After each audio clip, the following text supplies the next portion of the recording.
C'est aujourd'hui le 30e anniversaire de l'adoption du fleur-de-lysée comme drapeau national du Québec. Et à cette occasion, le ministre des Communications, M. O'Neill, a demandé à la population de pavoiser. En fin de semaine, le ministre a déclaré que les Québécois montreront ainsi leur attachement à cet emblème de leur vouloir-vivre collectif.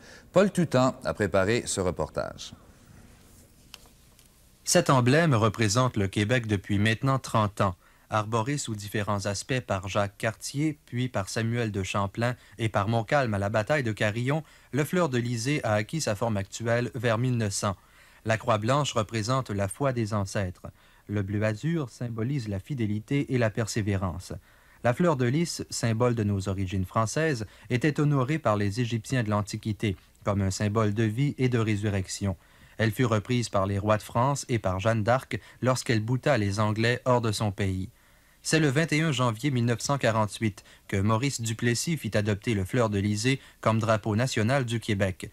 Il cédait ainsi à une campagne populaire menée par le député indépendant René Chaloux, le chanoine Groux, André Laurendeau, l'Ordre de Jacques Cartier, les Jeunesses laurentiennes et surtout la Société Saint-Jean-Baptiste, qui adoptait en 1936 le fleur-de-lysée comme signe de ralliement de la nation québécoise. Cette société se bat toujours aujourd'hui pour faire adopter par le gouvernement du Québec une journée officielle du drapeau. Nous faisons pression actuellement auprès du ministère de l'Éducation pour que, en juin prochain, il y ait peut-être la semaine du drapeau, qu'il y ait la journée du drapeau ou bien donc la fête du drapeau.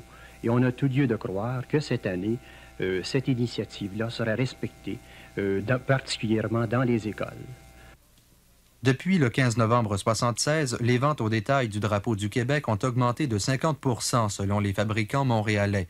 On voit le fleur-de-lysée partout, sur les objets les plus inusités, comme ces gadgets faits au Japon ou aux États-Unis. Si le bon goût fait parfois défaut, l'enthousiasme, lui, est indéniable.